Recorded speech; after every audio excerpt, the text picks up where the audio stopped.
আহলে হাদিস এখন বহু দলে বিভক্ত, অবশ্যই কিন্তু লাভ নেই।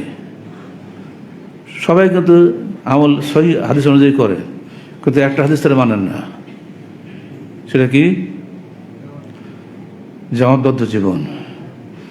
আল্লাহ রাসূল বলছেন, আল জামাআতু রাহমাতুন ওয়াল ফুরকাতু আযাব। জামাতবদ্ধ জীবন হচ্ছে রহমতের জীবন, বিভক্ত জীবন হচ্ছে আযাবের, অশান্তির জীবন। মান আরাদা মাহবুবাতাল জান্নাহ ফালইয়ালজামিল জামাআহ। যে ব্যক্তি জান্নাতের মধ্যস্থলে থাকতে চায় সেজন্য জামাতবদ্ধ জীবনকে অপরিহার্য করে নেয়। আপনি আলেম মানুষ তো, আপনি বহু ব্যাখ্যা দিবেন, কিন্তু আমরা সহজ সরল মানুষ এটি বুঝি। আমরা যারা সহি আকীদার লোক বলি, আমরা তাদের ঐক্যবদ্ধ থাকা উচিত। একই লক্ষ্যে একই কর্মে পরস্পরের সহযোগী থাকব। এবং সারা বাংলাদেশে যদি আজকে আহলে হাদিসদের কথা বলার প্রায় 4 কোটি নাকি বলা হয়, যদি আমরা 1 কোটি লোকও ঐক্যবদ্ধ হতে পারি, তাহলে আমরা যে একটা শক্তি, আমরা দেশ পরিবর্তন করতে পারি। এইটা আমরা হব না।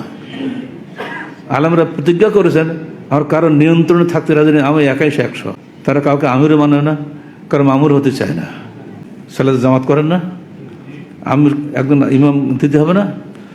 ইমামের চাইতে মুক্তাদির বড় আলেম হলেও তাকে ওই ইমামের আনুগত্য করতেই হবে। সালাত তো দেখিয়ে দিচ্ছে আমাদের ইমাম মধ্যে কীভাবে করতে হয়, কীভাবে আমির মানতে হয়। এই প্র্যাকটিক্যাল ট্রেনিং থাকা সত্ত্বেও আলেমরাই এই হাদিস মানে না।